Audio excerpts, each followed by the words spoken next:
Seeking validation from those external of you may steer you, unbeknownst to you, to operate within the force or confines of another individual's energy. Magnetism. Yeah, you allow yourself to operate within their will, which doesn't always feel good. It doesn't always coincide with your will, with your desires for you. You might find yourself in those moments operating against your own nature, your own inherent, intuitive, and involuntary feelings within.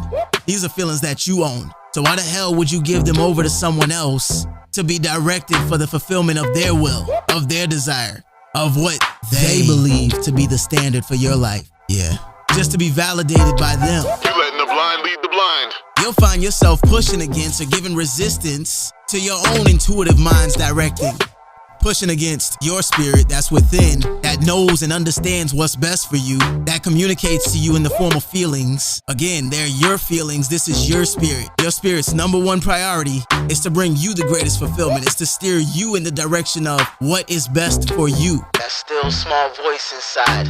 That still small voice inside that's saying, hey, this is not the best decision for you. It might work for them and that's cool, but this ain't the best decision for you. Like, I'm sure you can remember a time where you tried to move or speak or perform in a certain fashion because it looked good on someone else, only to find that when you tried it, it didn't feel as good as you thought it would have felt. But it's not right. The fantasy always feels better than the reality. Yeah, it didn't look as good on you. It's cool, you acknowledged it. You were honest with yourself. Give yourself a backpack for that. It's never gonna look good when you're performing the copycat ritual. For that other person, they've probably been doing it for so long, it's natural for them. Their movements are fluid. Like, what they do, that's them, that's how they move. To the outside world, they may view some decisions that you make that for you may be beneficial for you in their mind as a bad decision, but guess what? No one knows your true intentions behind any of your decisions except for you. And a good thing to you may be a good thing for you. Trust your intentions.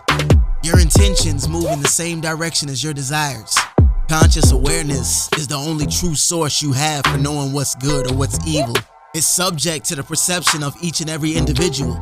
No one else at any point in time outside of you is inside of you, sharing your thoughts, experiencing your experience, or feeling your feelings firsthand, leading to the intentions behind your decisions. There's not one single individual walking this earth that truly knows why you move the way you move, except for you. No one's inside of you feeling those compelling convictions, which then create reasons that you take and apply as intentions for making your decisions. No one's feeling that feeling of your gut warning you against making a certain decision, or your heart leading you towards a decision. In a traditional society, oftentimes tradition trumps reason. This is not what's said, but this oftentimes clearly gets communicated through the repeat patterns of how these societies' members move. Many of the members are so rigidly stuck in their ways, they're not going to be able to receive reason because they're going to be too busy playing semantics, trying to be right all the time, asking stupid questions like, oh, what does that mean? I can go and do harm to someone else as long as I see it as a good thing? That is not what I mean, and you know good and damn well that's not what I mean. Obviously, there are some parameters, but to a reasonable individual, you're not out here trying to hurt anyone. You're not trying to disrespect anyone. You're not trying to force anyone to be involved in your decision. Will other people be affected by it? It might affect their ego a little bit. You might hurt someone's ego. I'm just saying. There's no such thing as a bad decision except for the decisions that you believe within yourself to be bad decisions. Don't waste your time playing semantics with dummies. Semantics is just like a person electrocuting themselves voluntarily, and now you go and grab that person full body. You're gonna become electrocuted right along with them. You're gonna be engaged in this back and forth that's gonna get both of you nowhere because they just wanna prove you wrong. You might be trying to apply some reason. You might be trying to help them to see things from a reasonable point of view, but they just wanna prove you wrong. So they're not gonna hear you. It's just gonna be a back and forth. They're gonna constantly pull whatever little piece of reach they can grab hold of to try and disprove your logic.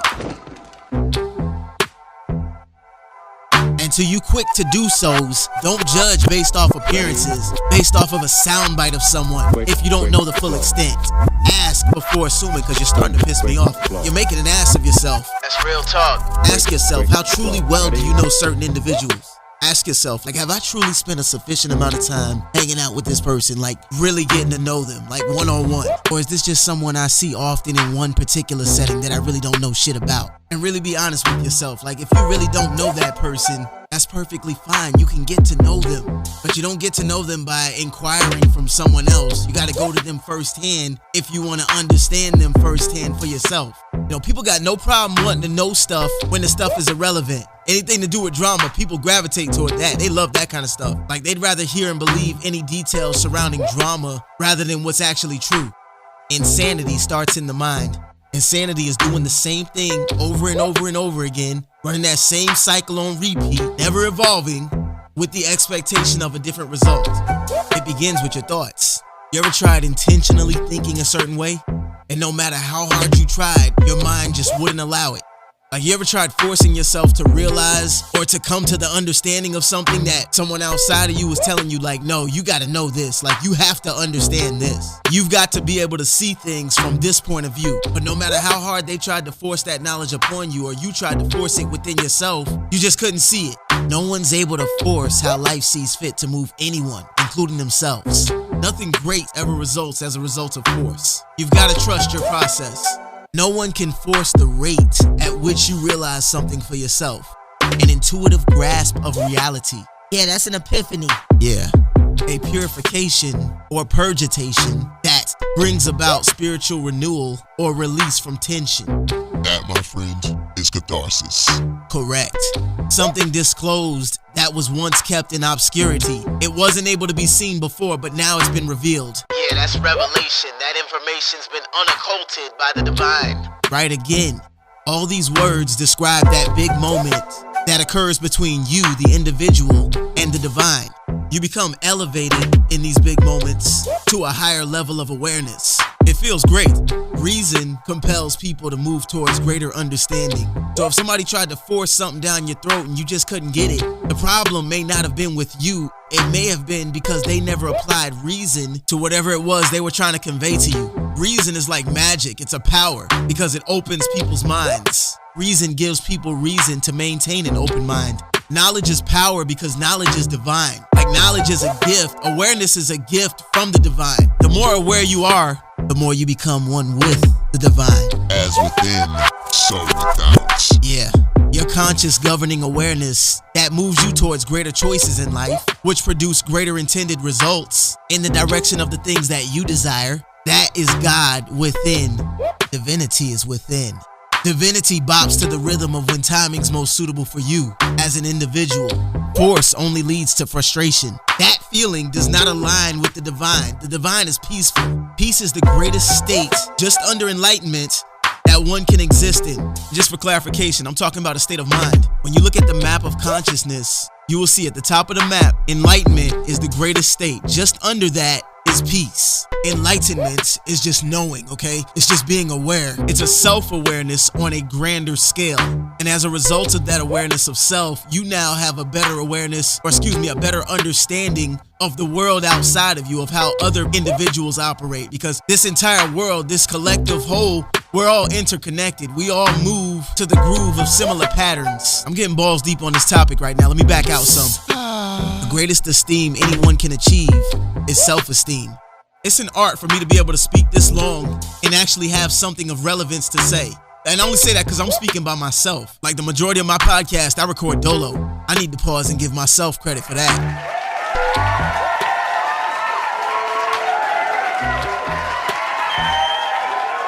Yeah.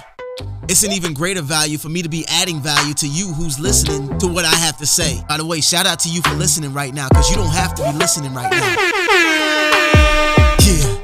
Real greatness, true greatness, is knowing you've got a massive advantage, a massive superpower, and never using it to bring others down. The most powerful way to help heal someone is to just listen. Don't analyze, don't make assumptions, just listen. The silence will speak to you. People begin to heal the moment they realize they're being heard. You'll never be capable of helping someone heal if you're not willing to come up off that ego. If you're not willing to step outside of your own feelings, your own emotions, and really allow yourself for a moment to view things entirely from that other person's perspective. You ever lost something in your house, like your remote or glasses, something, just anything, any random thing, and you're frantic looking for that thing? It oftentimes seems impossible to find that thing when you're trying to like really force yourself to focus and look specifically in certain places. Like, I know it was over here. I know it was over here. Like, you want it to be in these places because you remember, yo, I saw it here last time, or I saw it there. But once you stop trying to force things, once you stop thinking about it, once you go into a place of peace, which is just to say you've made peace with the idea that, you know what, I'm not going to find this right now. So there's no need in me getting worked up about it. All of a sudden, that thing just pops up. It's like as soon as you're no longer looking for it, as soon as you start looking for something else, it randomly just shows up somewhere. Like, what the hell, man? That's the way enlightenment works. You got to be able to silence all the external noise to even be able to look deep within. Deep inside at all your dark internal crevices, at all your past hurts, past traumas, and those things that tend to mentally get avoided by you. You gotta shed light on those areas. You got to enlighten yourself by shining your own inner light on the real reason, on the real truth behind why it is you do the things you do, why you move the way you move. What things do you do because you inherently desire to versus what things you do because you've been programmed to by those external of you. It's vital to ask yourself, am I just going through the motions without truly experiencing the emotions believed to be associated with performing those motions? Don't resist change. Don't try and fight it. Change is undefeated. Regardless of whether or not you'll accept change as it applies to you, change external of you, or change regarding others external of you is inevitable, because the only thing you can control is you. Knowing thyself is the biggest truth. Once you find the truth within, you found God. Source. The origin. Yeah. With no positivity, there's no hope. With no negativity, there's no improvement. To improve is to change. To be perfect is to change often. So while you're walking around looking perfect for some of you, if you're not often changing, if you're just cycling on repeat, you're not actually perfect. You might have a form of perfection. You might look on the outside to the outside world and believe within yourself, lying to yourself, that you're perfect. But you lack the integrity. You lack the commitment that's actually required to be perfect. You lack the willpower. You got this form of perfection, but you deny the power thereof. Isn't that ironic? And while I'm on that, it don't make you a winner because your competition got injured, dropped dead, or for whatever reason was unable to continue to compete. And you won defaultably. That doesn't make you a winner. True winners put the work in to get better. They don't just hope the worst for somebody else so that for that other person, their misfortunate default disposition becomes your pseudo-pragmatic position. Yeah, it's easy to look like the top dog when you've not competed against any real opponents, when you've not elevated yourself to a position worthy of facing real competition. It's easy.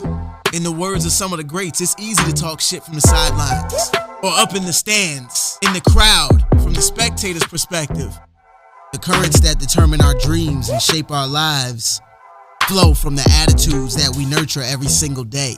Life requires energy. It requires sacrifice.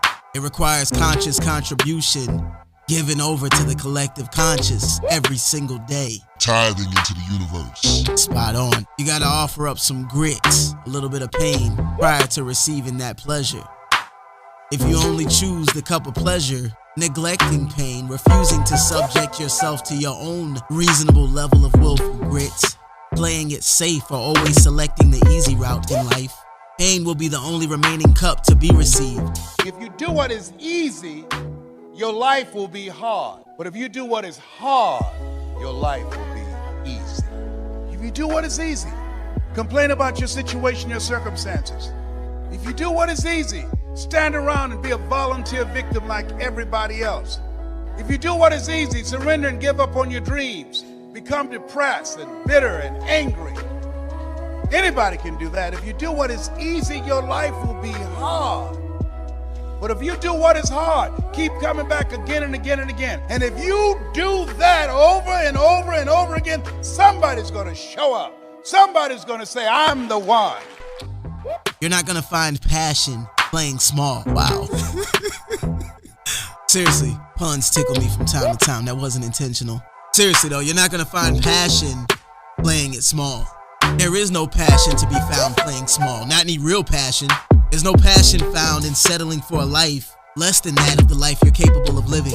Mistakes pack power. Mistakes have the power to turn you into something better than you've ever been. If you feel that you absolutely can't stay positive, don't go negative. Just cruise neutral for a while until you get back up. Your intentions create your reality. Develop that backbone. Follow those intentions. They're leading you somewhere. They're leading you towards greater fulfillment in your life.